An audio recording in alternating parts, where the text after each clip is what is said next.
Oh, the Lionel actually has a front-facing sprite. I have never seen their front-facing sprite. Really?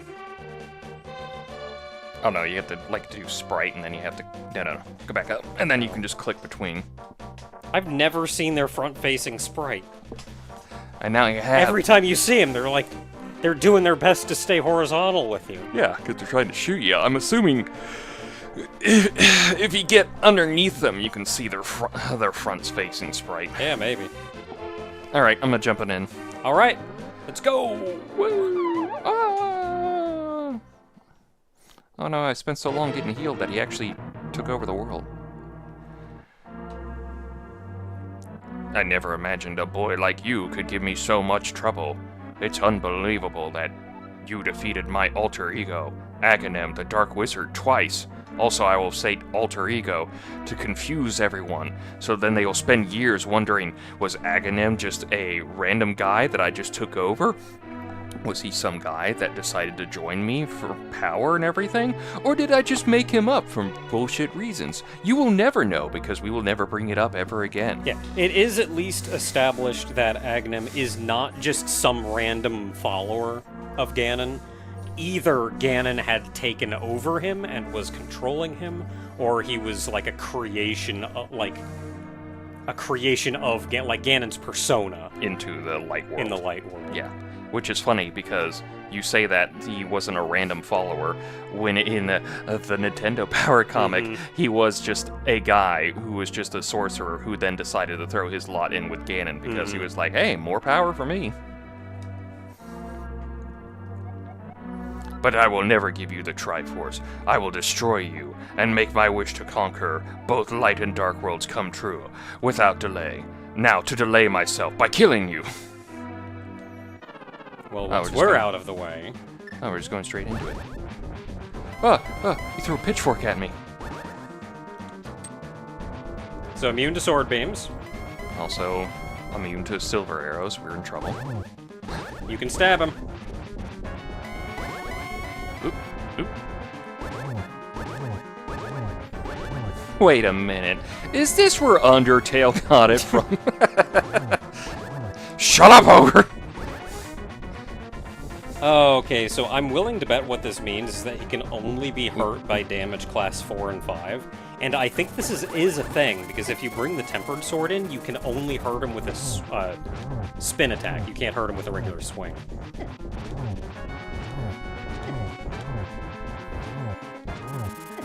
I mean, I am just standing here and letting him slash at me.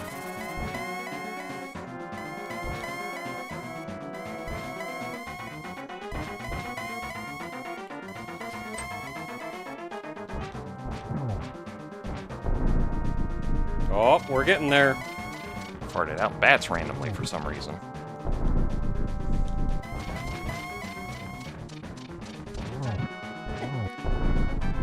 You pushed him to the transition to phase 2.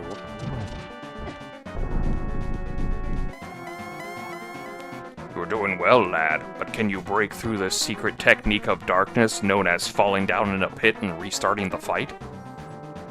That is true evilness. I mean, that's part of it, but that's not what he's referring to. On guard! So as soon as he says on guard, you are officially in phase 2 of the fight. Oh man, if only there was some way. Oh.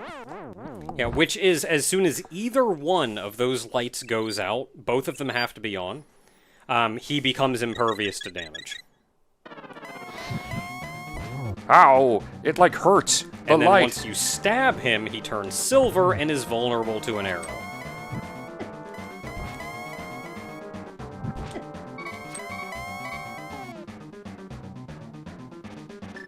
What kind of potions do you have? I got You have blue another and barrel? green. Oh, well, fell down. Well.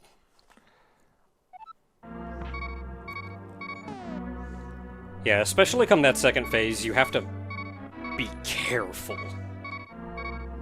Because you kind of think like, oh yeah, fall down the edge of the screen, that's not that big a deal. Oh, you will fall down. You will absolutely fall down.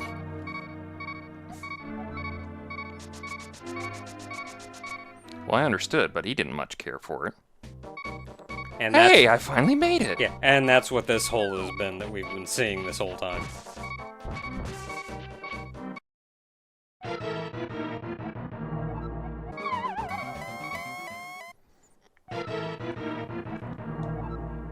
Almost did it.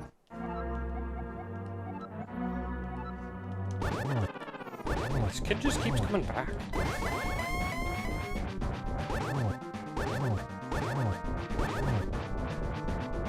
Yeah, I've already pushed him into the next phase. Yeah, it is six swings pushes phase into the second phase, and then 6 more pushes him into the tile phase.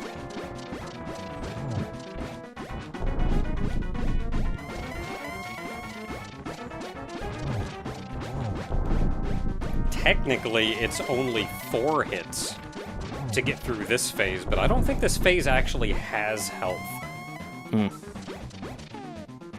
Alright, I gotta turn it off first. Or maybe it, like, maybe if you don't hit him 4 times...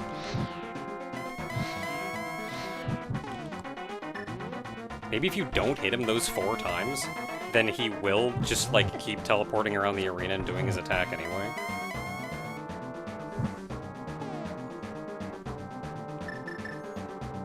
I do need to use one because I'm going to need it for the Fire rod. yeah.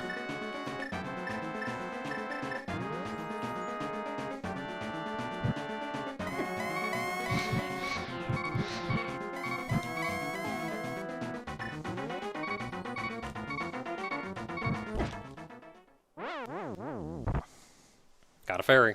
Yeah, no, I'm good. It's what it's there for. Hey, can you, like, stick around? Hey, wait a minute, I stabbed you, but you didn't...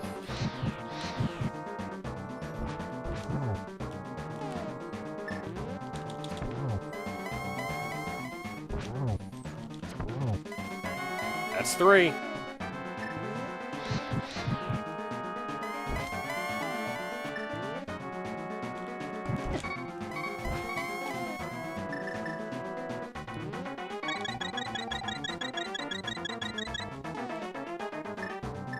Careful not to get knocked in. I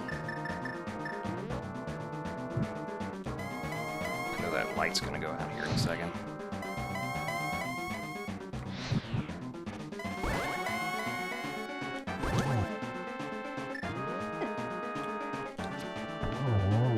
Hey! Alright, I'm gonna jump into the pit now. Yay! I've killed him before and then fallen in the pit, and I still had to refight him. Oh, of course. Because it's one of those, like, it's still technically a trigger or something. Yeah, like it hadn't triggered yet. Like, I don't know what happens if you jump in the pit right now. Do you have to go fight him again? But you did it! You beat Link to the Past! We find out where Ganon was keeping the Triforce all this time. Welcome, Earlf. I am the essence of the Triforce, also known as Earlf. A kindred spirit. I wish everyone was named Earlf. Forever.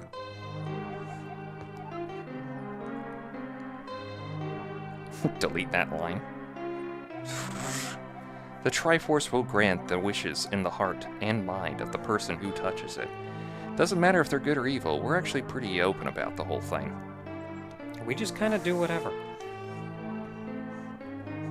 We are the remains of where the gods left the world to the sacred realm. We don't give a shit. Go ahead. In fact, one of them right now is with Ganon. Hi, I'm Din. I'm with Ganon because he feels everything for me. I want him to burn the world. She's kind of weird like that. The Triforce doesn't actually have a personality. We're just a giant ball of godly power. Even though it's weird because you meet an incarnation of her in a different game, and she's like all, ooh, I hate Ganon, he's an asshole. If a person with a good heart touches it, it will make his good wishes come true. If an evil-hearted person touches it, it grants his evil wishes. Yeah, that's how granting wishes works. The stronger the wish, the more powerful the Triforce's expression of that wish. Yeah, that's how wishes work. Ganon's wish was to conquer the world, and then the universe, and then the world again, just for good measure. That wish changed the Golden Land to the Dark World. And the universe one more time, just to cover his bases. Ganon was building up his power here so he could conquer the light world and make his wish come completely true. How did he get trapped in this world if his wish was to conquer the world? Well, maybe he was sealed here. I think the sages sealed him here. I think that was the whole point. Yeah. Was like, that was the whole point of the imprisoning war, was that they were sealing Ganon, but he managed to make his wish, but it only managed to hit the sacred realm, or the Golden Land. But now he had to build enough power up so he could actually leave where he was trapped. Yeah, so he could make his wish fully come true. But now you have totally destroyed Ganon. It was totally rad. Completely and utterly destroyed. Not a remnant left. We will never see him again. Yep, his immortality means nothing. His immortality means nothing. Yeah, this is in fact the final Zelda game. No more came after this. I mean, what a note to leave out on. His dark world will vanish. I guess there were a couple like spin-offs that didn't have Ganon in it. The Triforce is waiting for a new owner. Its golden power is in your hands.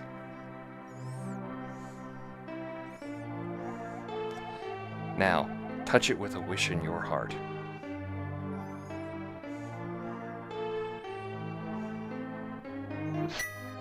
I was gonna say you can stop spinning. You gotta do some spinning. Yeah! Reset this bitch! The return of the king! He's totally not dead! He's totally not dead! He's still a skeleton. He was like that beforehand. It's a weird thing. Boy, I'm gonna have some PTSD about that one, let me tell you. Oh, God, do you ever feel your flesh rend from you?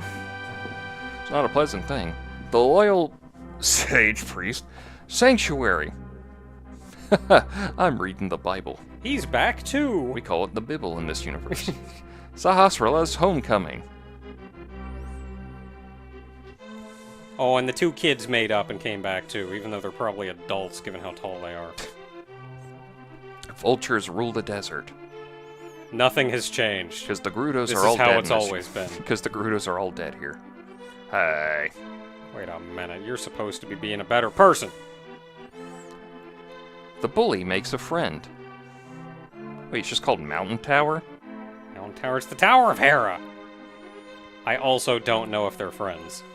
I don't trust that. Your uncle recovers. See, he didn't die. If he died, he couldn't recover from that. Yeah, but he'd be like revived or brought back or whatever. Oh yeah, uncle, here's your shit sword. I got the master sword. Woo! Flippers for sale. Also, you do recover a body, so... Checkmate. You recovered your uncle's body. Exactly. The witch and assistant. Who gets hotter in later games. I mean, she's already got something going there with those hips. Whoosh, whoosh, whoosh, whoosh. Twin lumberjacks. They're going to deforest the Lost Woods. Take down another tree. The Skull Kids will eat. You can't stop me. The Skull Kids will eat their remains in a few days. Flute Boy plays again. I'm not a tree anymore. Did Link ever give me back my ocarina? Nope, I'm playing on grass. Venus, Queen of Fairies. That's the great fairy who's stuck in the pyramid. You can tell because her dress, and she lost 300 pounds. No, that was the one that, The Dwarven increase your arrow capacity. Swordsmiths. No, that's actually her. She's in the Golden Palace, that's her. She specifically says Ganon ruined her. Well, I mean, she did, yes, but like where they showed, that was the fairy where the bomb and arrow increasing fairy was. The bug-catching kid. Unless the freaking fat fairy just came over and moved in. Like, nope, sorry, I'm living here now. I think all the great fairies are actually friends. The Lost Old Man. Maybe there's only one great fairy, and she just kind of moves around. Listen, all I'm saying is that Japan fat shames, and I don't stand for that. That's right. I don't know how I got here. I'm just lost. I'm old. And a man, I guess. I am, in fact, all three of those things. The Forest Thief. Nothing has changed for me either. I mean, I just live here. I'm still just living here. And the Master Sword sleeps again. Forever! Never to be awakened! Never taken out again. this is in fact the final Zelda game. At no point has the Master Sword ever been used again. Does he use it in the Oracle? No, I think it Also, why wasn't that a butter sword? Why was that just the regular Master Sword? Because it just retained the power but lost all the looks. It's like Super Saiyan God. Oh, okay. So I remember the manual saying, like, and be prepared for, like, this 9-minute ending. Yeah, the credits are like 7 minutes of that. Anyway, Link to the Past. You did it. You beat the game. Hooray! I completed it 100%. You did. Okay, I probably didn't get everything, but I don't really care that much. It's 100% as far as the game tracks anything percentage related. Yeah, it's not like it's gonna count the dungeon rooms and be like, oh, you missed one. Yeah, like, the best there would be is that there's, like, a chest somewhere with $5 in it. Oh. And that's not counted towards percent. It actually turns out it's the level 5 sword. There's a level 5 sword in here the whole time? God dang it. Just one-shots everything. Doesn't shoot sword beams anymore, just shoots silver arrows.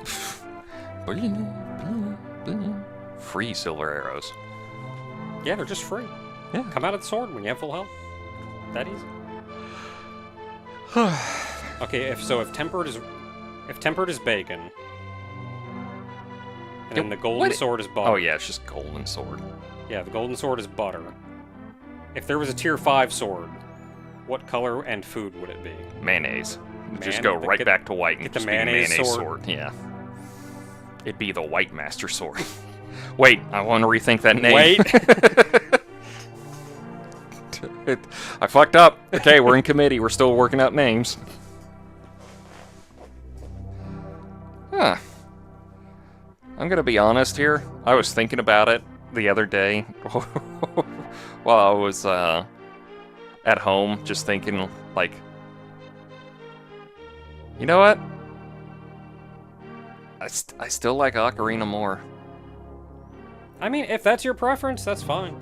I think the thing is that what Ocarina does is just a nice mix of action and story, and this one just feels a and I'm just gonna say it's the limitation of the time, because they just went back to like What If Zelda 1, but on the SNES and everything, and it's like,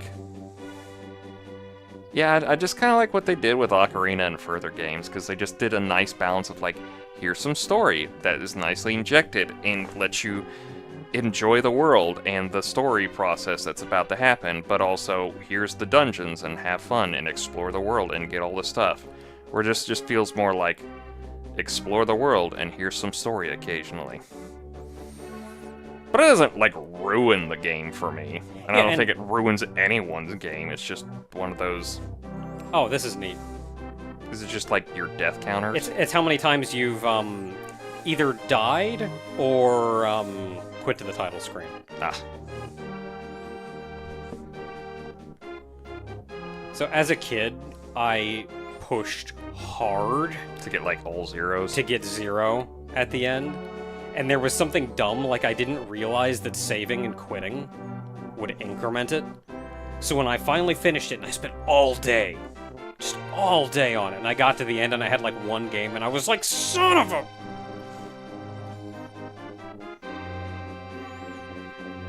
Yeah, I think you citing that as your preference, not only is it fair, I think it also tracks. Because I mean, I really grew up like an RPG, so I was definitely like one of those story means much to me in games. Yeah, and this is I think there's always been a kind of a weird parallel between us where you have always preferred story in games and I've always preferred gameplay in games. Not that They're either mutually of us exclusive, yeah. Yeah, not that either of us can't very much appreciate the other. Yeah, no.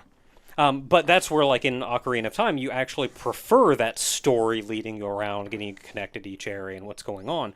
Whereas what I prefer about this one is that it is so open with gameplay. Like, I can just I can just gameplay however I want, wherever I want. And that's led to a lot of the replayability for me in this game, because I feel like I would like it less if it was very strictly straightforward. You have to play through the game this certain way. Yeah. But that there is a lot of openness to, well, what if I want to do this time? What if I want to do this time? Like, let me tell you, it's kind of fun going through the game, go through all the dungeons, don't kill the bosses. Just go through the dungeons, and then kill the bosses in reverse order. So you show up at friggin' Helmarok King, And you're like, missing, you got friggin' everything. You're missing one heart container and the red mail. That's Yeah. it. And you just show up and like, soap? Like, there's just a ton of things you can do with the gameplay aspect of this. And this is where I have mentioned previously that I like a good dungeon-y dungeon. And when I think of a good dungeon-y dungeon, I think of dungeons like the ones in this game. Like, very almost maze-like. Each room is its own little thing as you go through. Whereas the dungeons in Ocarina of Time, they're themed. still great fun. Yeah, no. Still great fun. But they are very themed. They are usually structured around one gimmick or one build. Like, Deku Tree is all about climbing up and down the inside of that tree, going around. Forest Temple's about using the bow and arrow to switch rooms and everything. Yeah, and there's... Or access to rooms, I should Yeah, say. and like Forest Temple also has the 4 pose yeah, the that you have to take out in order to do the thing. Like, it's all built around, and that's cool, but I also appreciate a good dungeon-y dungeon that I can just work my way through. It feels like I'm going into a maze. It feels like I'm going into a labyrinth that I just have to, like, fight my way out the other end of. I mean, I don't But, mind that. but again, that's... I don't mind that too, but when one random little fucker pops up and casts Mudo on you and kills you and destroys 2 hours of your time, you get kind of mad at them for a while. Well, yeah, understandably. But I was also thinking, it's like, this is kind of that whole, like, it's the Mike and Joel argument all over again, because it's like, even though, ironically enough, there is a sequel to this game, it's called Link's Awakening. Quick pause. That's referencing the two different hosts of Mystery Science Theater 3000. Yeah. Because yeah, there's been a lot of mystery- argument in the fandom over which is the better host, because Joel was the first host, and he had a very, like, dry It was sense of dry, humor. droll sense of humor, where Yeah. it was just like, he was just tired, but he was also kind of like the genius character, whereas Mike is the dumb idiot, but he is also kind of like A little more peppy, preppy. a little more peppy and all that, but he was more like kind of into it for some reason, just whatever. But it's just Yeah, and so there's, in the fandom, of course, there's a lot of back and forth over, like, who the better host is. So you get, like, it's Mike, it's Joel, it's Mike, it's Joel. when the answer is all the hosts. They've actually been all pretty good, even Yeah. like the later ones. Yeah, and Which like that's also, where those later ones helps into my argument. It's like, yeah, and that's where I prefer it's like, yeah, Joel Hodgson. yeah, and like this style, it still continues. It's usually in the portable games, but this one has a sequel. But everyone kind of just doesn't really pay attention to that because it's kind of Game Boy and everything. And then you get Ocarina of Time, which comes out 6 years after this one? Was this 92? Something like that. Yeah, and that one was 98. And you can tell the difference where it's just like Ocarina is just basically like Link to the Past, but 3D-ified, and they could just work with the story better and everything. So it makes that argument of like which is better. Because like they have so much power in their system now, and such a deep world that they can make. They can put in that story to get you attached to every little thing going around. And even in the direct sequel to this one, Link Between Worlds, they included more of that story. You go into a dungeon, and it's not just like, oh yeah, you wander into the dungeon, you kill a guy, and you get out. There's like NPCs you find, what's going on that lead you through. There's oftentimes plot, or even the way the dungeons are laid out can be a little more themey, like Ocarina of Time, as opposed to the strictly dungeon-y dungeons in Link to the Past. Yeah, but so you have like the style of here where it's like the top-down style versus the 3D style. And then people have made arguments of, like, which is the better one. And again, it's just that whole thing of, like, they're both great. It's just whatever you want. Yeah, it's just that one's not objectively better than the other. It's just what do just, you want out of a game? It's personal preference. It's just like I like Ocarina of Time a little more because it just gives me what I want. And I still like Link to the Past. I liked playing it. It's just there's also the fact that, like, and I'm not gonna lie, a lot of it is the internet because this game has just been dissected so much that we literally talked about the randomizers during the whole thing, where it's just like people have played this game so much, so hard, they know the ins and outs and everything about it, that they just go like, screw it, just scatter everything weirdly, and you know what, slap Super Metroid to it, and then scatter everything weirdly there, and it's just this hodgepodge of, like, if it's that dissecting a frog thing, when you understand the frog better but you kill the frog in the process. I think there's also how much attention that you pay to what's going on in that, because like, for one, I love all of that. I love like, you lose that initial experience where, like, that childlike wonder going in, but I feel like you can only have that so much. If you enjoyed the game and you play it again, you learn more about it. You play it again, you learn more about it. You can never really get that again. So then it gets to the point where you want to learn more. And what can you learn more? And you start learning things like, oh, there's damage classes. That's how that works. And I think it also depends on where you're paying attention to. Because they've done this for Link to the Past. They've done this for Ocarina of Time. Well, yeah, no, there's a randomizer yeah, for Ocarina of Time has been dissected to heckin' back. Yeah, but some of the crap you can do in that game just by abusing the mechanics that they now understand is unbelievable. Yeah, but there's randomizer and all of that too. Yeah, but to your point to that, that's not the stuff I pay attention to. Yeah, the only problem is, like, the reason is that everybody does a Link to the Past kind of thing after so long, and then they go like, well, I used to play this 7 days a week when I was a kid, so now I have to do the randomizer because it's the only way I feel anything with this game anymore. It's just this kind of like, this doesn't feel fun for a video game anymore, where it's just to the point that it's like you have to essentially just make it play differently to make it feel better. Or like, make it interesting. But but this is me. This is 100% me. It's not like I'm projecting this on everyone else. Everyone else has to feel this feeling now. You have to feel shame for doing this to the Link to the Past. It's just me. I just wanted to play the game that the developer went like, hey, we spent years making this game. Here, play this. Sweet.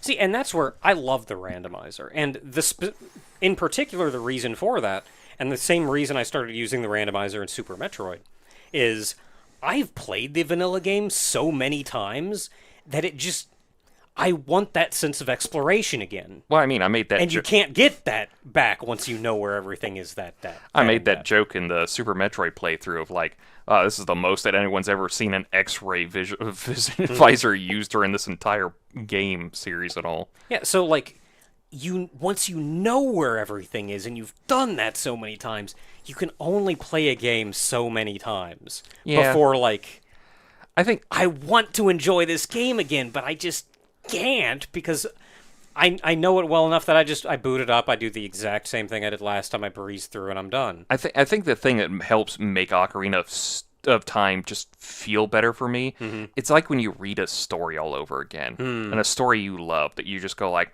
oh, I love this story, I'm going to read through it again. It's like, yeah, I know where things are. I know when things are going to happen. I'm still going to read through the story again. I've read through Dragon Ball, like, several times. I know where stuff's going to happen. I still like reading through it. I still enjoy reading through the chapters and going like, oh man, Piccolo's jiving in front of Gohan because Nappa's going, brrr, I wonder what's going to happen. Even though I've known for over 2 decades that Piccolo's just going to die there at that moment. And story can do that. I feel like, because then it gets you wrapped up in the storytelling again. Even if you know what's going to happen, that's still an emotional scene that you're reading through. Yeah. I think for me, some of it is I have a shockingly good memory for plot and things, so I almost can't read a story a second time because I know it too well. But if I wait long enough, I can. But that's where there's a game like Ocarina of Time where I know this. I know that too well. I know the story too well. Like, so I'm just not getting invested in what's going on anymore because I know this too well. And You're sitting over here where Ganon just shoots Link, and you're going like, dodge, Link, and Link gets hit, and you're like, oh, son of a... dodge this time! so you just stood there, wide-eyed, going... When it's like a child being just menaced by the great evil King Ganondorf, and you're like, oh, I'd react that way too if I was 10, and the guy just went like, bitch. Anyway. Yeah, but anyway. I still liked it. I mean, you're gonna play it anyway. Like, it's Link to the Past. Mm-hmm. It's one of those, like, it's one of the pillars to everything Zelda. Mm-hmm. And it's just still had fun. Yeah, this laid out a lot of groundwork Yeah. for future Zelda games. Yeah, no, this is definitely going to be one of those, like, if you're going to play a Zelda game, and especially an old school Zelda game, this is probably going to be one of your first ones to play through. But I kind of like Ocarina. It's nice just to get this one through, because it's a lot faster to get through, honestly. That's the other thing. But it's like, if you gave me the choice, I'd probably pick up the Ocarina cartridge. Yeah. But that's just me. Yeah, and some of that for me, I think Ocarina is also a slower game. That is a problem, which, too. by necessity. Yeah, it's 3D, so... And that's also where, like, I think, do I want to play Ocarina of Time again? I don't want to get invested, and that's a time investment. I can knock this out in a couple hours. I'm going to play Twilight Princess again. I'm going to start a new file. Oh, 3 hours later. Okay, so the short story on that one is I played Twilight Princess, and I do, in fact, love the game. But it was a couple years ago, I went like, I love that game. I'm going to play through that game again. And I was in the intro before you go into the first dungeon and get a bloody sword for, like, 3 hours. I'm just like, I just want to play this game, but the intro is taking forever. And I didn't even make it there. I was like, I lost interest before I even got to the first dungeon. Screw Midna and her juicy butt. I'm done with this game. It's ruined my love for it. Yeah, but no, I still liked it. I had fun. In a weird way, I'm going to say I had a little more fun with Super Metroid. I don't know if that's weird or not. It may be... I want to say it may be because Super Metroid is, by its nature, built around that exploration. And that's where... I think even me as a... Guide... I found it easier to sit back and not say anything in Super Metroid. Yeah. Whereas in Link to the Past, since you are kind of being guided through things... There are so many times that I see things, and whereas like with Super Metroid, I'm like waiting in anticipation for you to see what you find and don't find. Whereas in here, I was biting my tongue quite often in like... I could tell I know you could just use it right here, just use it right here, just freaking use it right here. Who knows when you're going to be back in this area? I noticed that because there was a couple times when you were telling me that I was close to something. And you're saying it like this. I could almost be vague. You could literally hear the like closed teeth, like venom, just drenching from your mouth, just going like, "Just use the thing, on. It's right there." But hey, I finally played through it. And Yeah. I'm gonna take that with me. So, oh, is this a reset one? Maybe. It does save that, though, so if you do reset and you go back to the title screen, it actually shows the total games played next to your... Yeah, 91, 92. I think 92 is our copyright. Because you have to keep... It's latest year. You do original year and then latest year. There you go, Yep, 5. 5, right there. Alright, neat. So anyway, that has been Link to the Past. Let's do it again. Till next time, everybody.